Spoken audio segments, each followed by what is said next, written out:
The Lord be with you. A reading from the Holy Gospel according to John.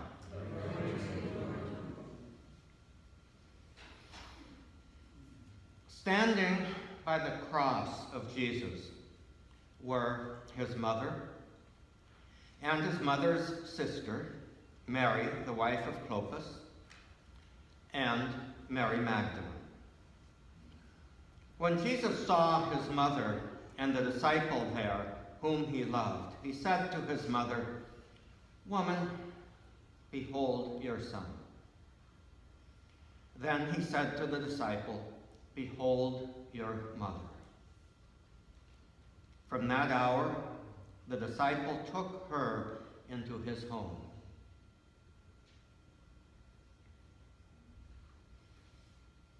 The Gospel of the Lord. Praise to you, Lord Jesus Christ.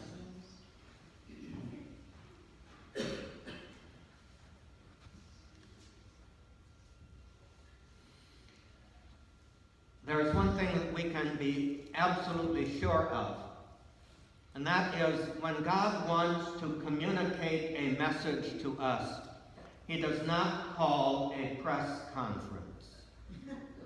He does not blow a trumpet from on high.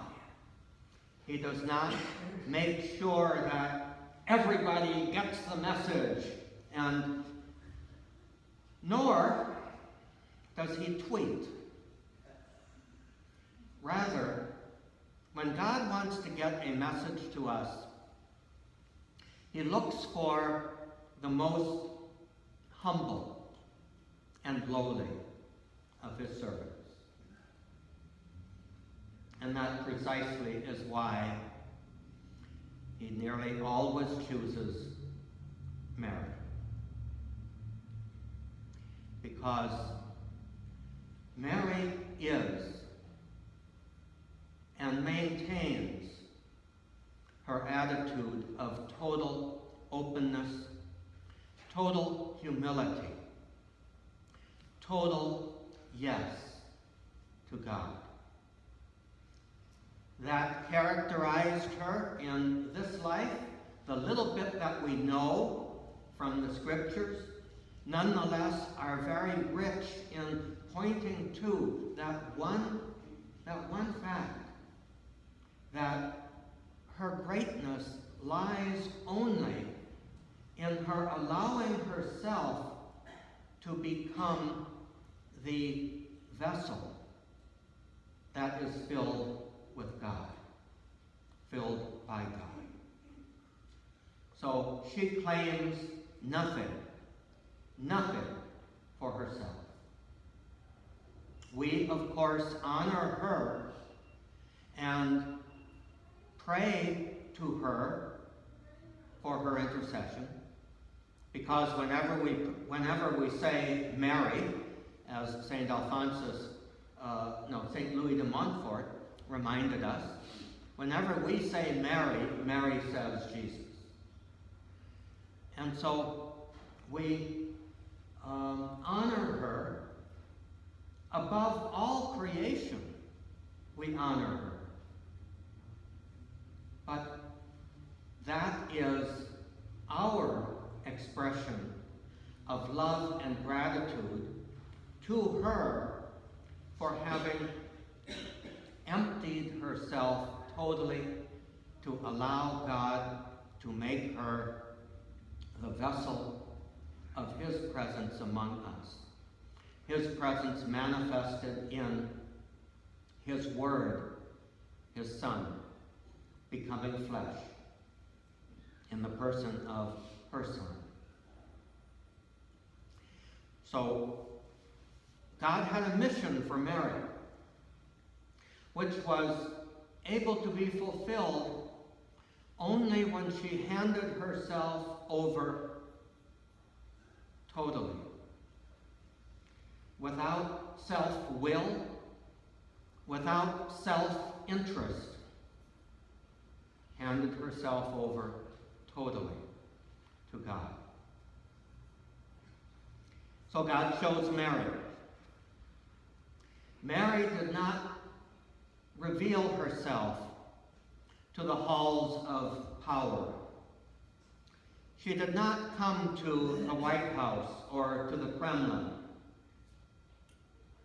She came to the most lowly of the lowly.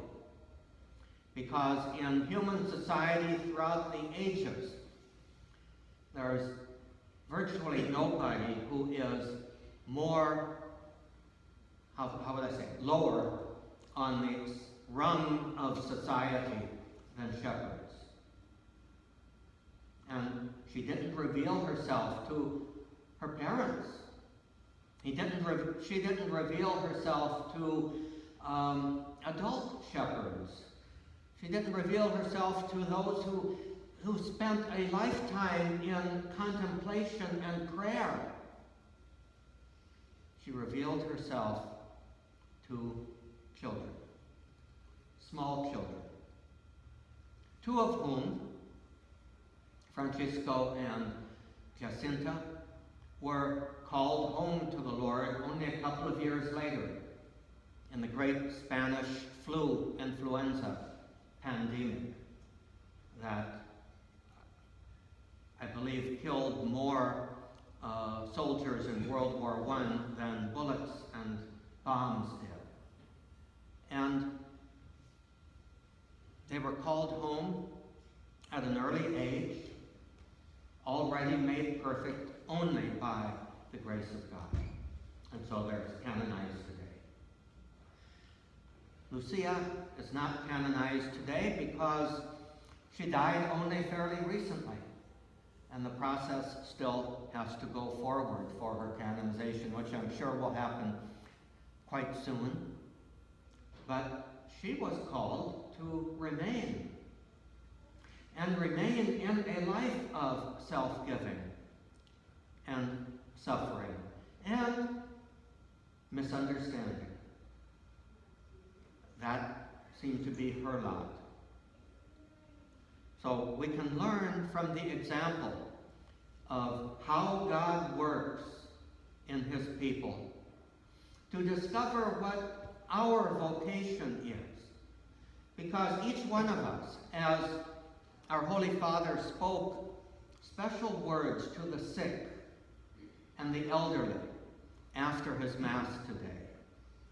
And he assured them, as he assures us, that we in our particular situation in life have a vocation, a significant vocation.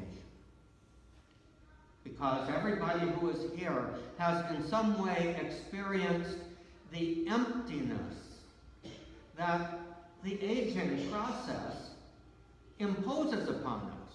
We don't have any choice in that. All we can do is to freely accept our own condition. Sometimes that's very humbling. Sometimes that's very frustrating. But that is God's vocation.